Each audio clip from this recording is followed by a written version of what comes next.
Hi అండి, నమస్తే. నేను మీ దేవి. వెల్కమ్ టు నాదే క్రియేషన్స్. ఈరోజు వీడియోలో మనం తెలుగింటి స్పెషల్ రెసిపీ పులిహోర పులుసుని ఎలా ప్రిపేర్ చేసుకోవాలో చూద్దాం. ఇదైతే మనం రెగ్యులర్గా చేసుకునే పులిహోర టేస్ట్కి ఏమాత్రం తీసుకోని విధంగా ఉంటుందండి. ఇంకా చాలా ఈజీగా ప్రిపేర్ చేసేసుకోవచ్చు.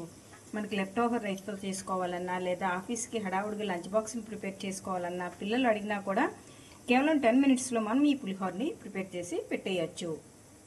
మరి ఫ్రిడ్జ్లో అయితే దీన్ని 3 మంత్స్ స్టోర్ చేసుకోవచ్చు. అలాగే బయట ఉంచితే 2 మంత్స్ వరకు స్టోర్ చేసుకోవచ్చు. హాస్టల్లో ఉండే మీ పిల్లలకి ఇచ్చినా కూడా చక్కగా దీన్ని ఎంజాయ్ చేస్తూ తింటారు. మరి ఎంతో టేస్టీగా, ఈజీగా, ఇన్స్టెంట్గా పులిహోరను కలుపుకోవడానికి ఈ పులిహోర పులుసుని ఎలా ప్రిపేర్ చేసుకోవాలో ఈరోజు మనం వీడియోలో చూద్దాం. పులిహోర పులుసు కోసం ఇలా ఒక 1/2 kg వరకు చింతపండుని నానబెట్టుకోండి. కొద్దిగా ఎక్కువసేపు నానబెట్టుకుంటే మన గుజ్జు అనేది చాలా ఈజీగా వచ్చేస్తుంది. దీన్ని మనం చేతితో దగ్గరగా నొక్కుంటూ మొత్తం దీని నుంచి ఈ నారలు అలాగే చిన్న చిన్న తొక్కు ఉంటుంది కదా, అదంతా సెపరేట్ అయ్యేంత వరకు దీనికి ఇలా గట్టిగా నొక్కుతూ మొత్తం ఈ రసాన్ని అంతా తీసేయాలి. ఇప్పుడు ఇలా అడుగు మందంగా ఉండే ఒక బౌల్ని తీసుకోండి. ఇది మనం చింతపండు రసాన్ని ఉడికించడం కోసం తీసుకుంటున్నాం. ఇది మనకు కొంచెం ఎత్తుగా ఉండాలి, వెడల్పుగా ఉండాలి, అలాగే కొంచెం అడుగు మందంగా ఉండాలి. దీనికోసం నేను కాపర్ బాటమ్ ఉన్న ఒక గిన్నె అయితే తీసుకున్నాను. దీంట్లో ఇలా స్ట్రైనర్ని పెట్టేసి మనం రెడీ చేసుకున్న ఈ చింతపండుని జస్ట్ ఇలా నొక్కు తూసి తీసేసుకుంటే మనకి జ్యూస్ అనేది కిందకి వెళ్ళిపోయి పిప్ అనేది మనకి పైన మిగిలిపోతుంది.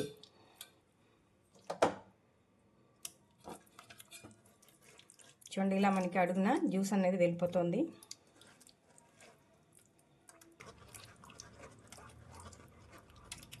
చూడండి, ఇలా ఈజీగా మనకి ఇది ఫిల్టర్ అయిపోతుంది. ఇలా చేస్తే మనకు అస్సలు ఏమీ డిస్టర్బెన్స్ లేకుండా మెత్తగా గుజ్జుగా ఉండే చింతపండు రసం మాత్రమే కిందకి వెళ్ళిపోతుంది. ఇలా మొత్తాన్ని మనం తీసేసుకోవాలి. ఇలా మనకి చింతపండు రసం అయితే రెడీ అయిపోయిందండి. చూడండి, మనకి మెత్తగా గుజ్జులాగా ఇలా వచ్చేసింది. ఇప్పుడు ఈ చింతపండు రసంలో 1/3 కప్ కంటే కొంచెం తక్కువగా సాల్ట్ని యాడ్ చేసుకొని ఒకసారి బాగా మిక్స్ చేసేద్దాం. మనం ఇది ప్రిజర్వేటర్స్ ఏమీ యాడ్ చేయలేదు, కానీ ఈ సాల్ట్ అనేది మనకి నేచురల్ ప్రిజర్వేటర్గా పనిచేస్తుంది. సో మనం దీనికి సంబంధించి మాత్రం సాల్ట్ అనేది కరెక్ట్గా వేయకపోతే మనం స్టోర్ చేసుకోవడం అనేది ఇబ్బంది అవుతుందండి. కాబట్టి తగినంత సాల్ట్ అనేది ఇందులో ఉండేటట్టు చూసుకోండి. నేను ఇలా 1/2 kg చింతపండుతో తీసిన రసంలోకి అయితే 1/3 కప్ కంటే కొంచెం తక్కువగా ఇలా సాల్ట్ని యాడ్ చేసుకుంటున్నాను. అలాగే కొంచెం పసుపును కూడా వేసేసి ఒకసారి బాగా మిక్స్ చేసేసి దీన్ని మనం దగ్గరగా అయ్యేంత వరకు ఉడికించుకోవాలండి. ఎంత బాగా ఉడికిస్తే మనకి ఇది అన్ని ఎక్కువ రోజులు స్టోర్ చేసుకోవడం వీలవుతుంది. ఇప్పుడు దీన్ని స్టవ్ మీద పెట్టుకొని మీడియం ఫ్లేమ్లో అడ్జస్ట్ చేసుకొని మధ్య మధ్యలో కలుపుకుంటూ అడుగు పట్టకుండా చూసుకుంటూ దీన్ని దగ్గరగా అయ్యేంత వరకు ఉడికించేసుకోండి. చింతపండు ఉడికేలోపు మనం పులిహోర కోసం పౌడర్ని అయితే రెడీ చేసుకుందాం. దీనికోసం మనం ఇలా స్టవ్ మీద ఒక కడాయిని పెట్టుకొని అది కొంచెం వేడెక్కిన తర్వాత దాంట్లో 1 టేబుల్ స్పూన్ వరకు శనగపప్పు, అలాగే 1 టేబుల్ స్పూన్ వరకు మినపప్పును వేసేసి ఇవి రెండు లో ఫ్లేమ్లోనే మంచి కలర్ వచ్చేంత వరకు ఇలా ఫ్రై చేసేయండి.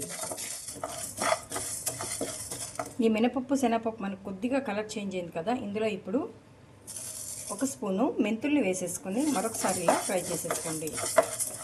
ఇవి మనకి చక్కగా ఫ్రై అయిపోయి ఇలా మంచి ఫ్లేవర్ వస్తున్నప్పుడు ఇందులోనే 1 స్పూన్ వరకు ఆవాలు, అలాగే 1 స్పూన్ వరకు నువ్వులను ఎక్కువ వేసుకుంటే మనకి జిడ్డు వాసన వస్తుంది, కాబట్టి మనం 1 స్పూన్ మాత్రమే వేసుకోవాలి. అలాగే 1/2 స్పూన్ వరకు మిరియాల పొడి. మీరు మిరియాలు ఉంటే డైరెక్ట్గా మిరియాలనే వేసేసుకోండి. నా దగ్గర మిరియాలు లేవు కాబట్టి పౌడర్ని వేస్తున్నాను. ఒక్కసారి ఇలాగా కలిపేసుకొని ఇందులోనే మీరు తీసుకున్న ఎండుమిర్చి కారాన్ని బట్టి ఒక 6-7 ఎండుమిర్చిని కూడా వేసేసి స్టవ్ ఆఫ్ చేసేయండి. ఈ వేడికి మనకి ఎండుమిర్చి, నువ్వులు ఫ్రై అయిపోతాయి చక్కగా. ఇవి మనకి చక్కగా కూల్ అయిపోయాయి. ఇప్పుడు వీటిని మిక్సర్ జార్లో వేసి మెత్తగా పౌడర్ని ప్రిపేర్ చేసి రెడీగా పెట్టుకోండి. ఇది చూడండి, మనకి చక్కగా ఉడుకు పట్టింది. ఇప్పుడు ఇలా ఉడుకుతున్న ఈ చింతపండు రసంలో కట్ చేసి పెట్టుకున్న ఒక 10 వరకు పచ్చిమిర్చి,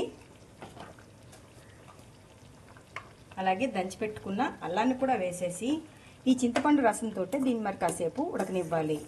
ఇలా ఉడికితే మనకి తినేటప్పుడు అలాగే ఈ పచ్చిమిర్చిలో ఉండే తడి కూడా పోయి మనకి స్టోర్ చేసుకోవడం చక్కగా వీలవుతుంది. ఇప్పుడు మరి కాసేపు ఇలాగా ఉడకనిద్దాం.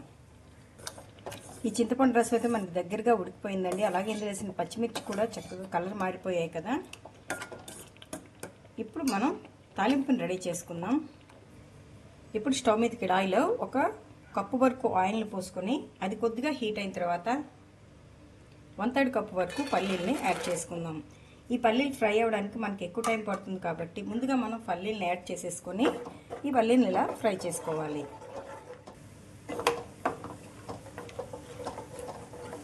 పల్లీలు కొద్దిగా ఇలా ఫ్రై అయిన తర్వాత దీంట్లో 1 టేబుల్ స్పూన్ వరకు శనగపప్పు,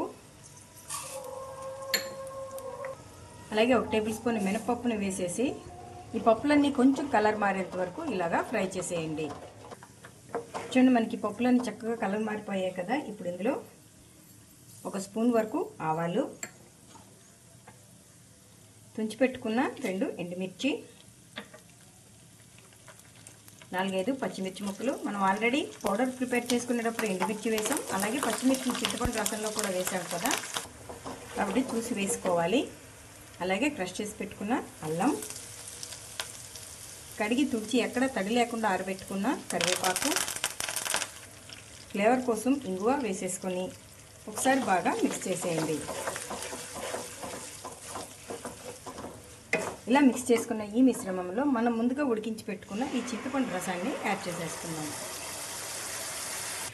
ఇప్పుడు ఒకసారి ఈ మిశ్రమాన్ని అంతటిని బాగా మిక్స్ చేసేయండి.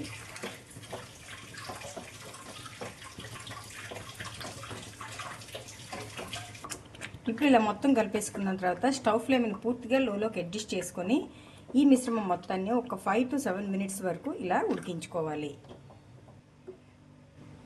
ఇది చూడండి, చక్కగా మనకు ఉడికిపోయింది, అలాగే ఆయిల్ కూడా ఫ్లోట్ అవుతుంది కదా. ఇప్పుడు స్టవ్ ఆఫ్ చేసేసుకొని మనం ముందుగా ప్రిపేర్ చేసి పెట్టుకున్న ఈ పౌడర్ని ఇందులో వేసేసుకుందాం. ఇప్పుడు ఒకసారి బాగా మిక్స్ చేసేసుకోండి. ఆల్రెడీ పౌడర్ మనం ఫ్రై చేసాం కాబట్టి దీన్ని స్టవ్ ఆపిన తర్వాత మాత్రమే వేసుకోండి. ఇది మొత్తం ఇలాగా కంప్లీట్గా మిక్స్ చేసేయండి. ఇది ఇలా మొత్తం బాగా కలిపేసుకున్నాం కదా. ఇది పూర్తిగా రూమ్ టెంపరేచర్కి వచ్చేంత వరకు ఇలాగా ఈ కడాయిలోనే ఉంచేయండి. తర్వాత మీరు ఎందులోకి స్టోర్ చేసుకోవాలనుకుంటున్నారో దాంట్లోకి తీసుకొని స్టోర్ చేసుకోవడమే. ఇది మనకు కంప్లీట్గా కూల్ అయిపోయిందండి. ఇప్పుడు దీన్ని బాటిల్లోకి తీసేసుకుందాం.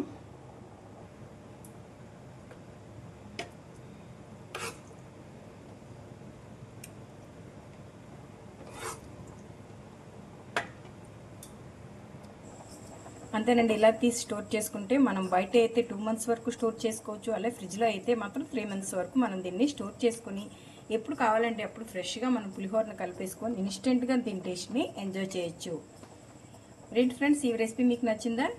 ఈ పులిహోర పులుసు రెసిపీ మీకు నచ్చితే ఒక లైక్ కొట్టండి, మీ ఫ్రెండ్స్తో ఈ రెసిపీని షేర్ చేయండి. అలాగే మరిన్ని టేస్టీ రెసిపీస్ కోసం నాదే క్రియేషన్స్ని సబ్స్క్రైబ్ చేసుకోండి. Thank you for watching.